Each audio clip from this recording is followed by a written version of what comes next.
Guys, good morning. Good morning sa inyong lahat dyan sa Pilipinas. Kumusta kayo? Ako okay lang naman. Ito, nagpapainit kasi grabe ang lamig. Ilang linggo ko lang tsinatsaga yung lamig dito sa Canada. Sobrang lamig, guys. Sobrang lamig. Gabi-gabi, grabe. Halos bumaluktot ako sa higaan. Kahit wala pang gabi, minsan tanghali pa lang, umaga, tanghali, hapon, talagang ramdam mo yung lamig dito sa Canada. Ito nga, dito ako ngayon sa may Airbales Park. Papainit ako, nagbibilad ako kasi grabe talaga. Hindi ko kayang lamig talaga dun sa loob ng kwarto. Pag nando ka sa kwarto, grabe, para ka nasa loob ng ref. Kaya nga ito, pinipilit ko magbilad sa araw kasi talagang para alam mo yun, mabawasan yung lamig sa katawan mo. Dito ako ngayon sa park, pakita ko sa inyo Airbales Park ko. Dito may may tubig, parang fountain siya, fountain. Kaso namatay yung fountain. Kanina meron sana, ngayon nawala. Pero pakita ko muna sa inyo yung paligid, ha. Tingnan nyo, guys.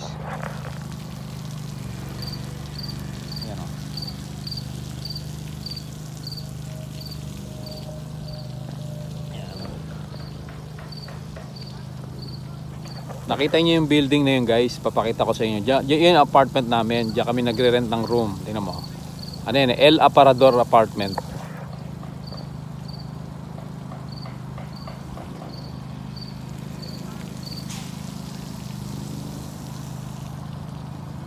Yan. Nakita mo yun? Yung apartment na yun? Umalis ako dahil grabe. Kahapon, grabe ang ingay, mga 8:30, pukpok na sila ng pukpok. Yung pala, inaayos yung nila, yung veranda. Pinupukpok. Kaya ginagrind, binabarena, ewan ko. Ingay. Ayun, may squirrel, oh. Ano, yun. May black squirrel. Yun yung fountain, nag-umpisa na mag-start, oh. Gumagana natin naman.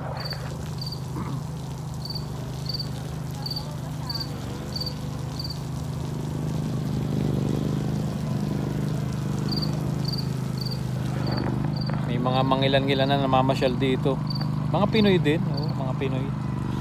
Pero sa totoo lang, ang sarap ng mainit kasi sa panahon ngayon, grabe ang lamig dito. Kaya pag nakaramdam ka ng init, sobra sarap sa pakiramdam pag nainitan ka. Kaya nga ito, bibilad ako kasi init talaga. Grabe.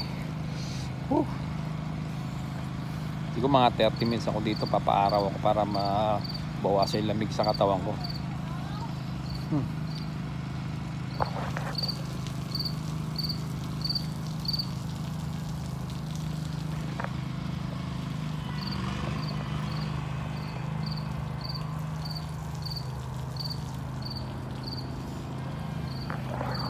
Di ba?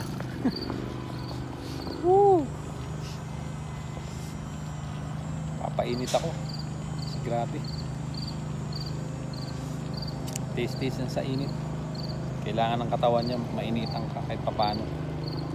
May pupuyog pa. Ba yan? Init. Siguro alas 9 na yata.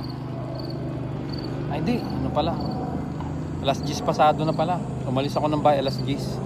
Siguro mga 10, alas 10 o'clock na siguro. 10 past, mga 10, mga ganun.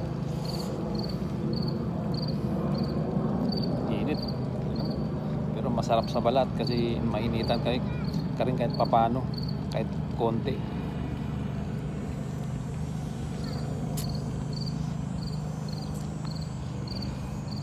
Okay guys, hanggang sa muli. Till next time guys, bye.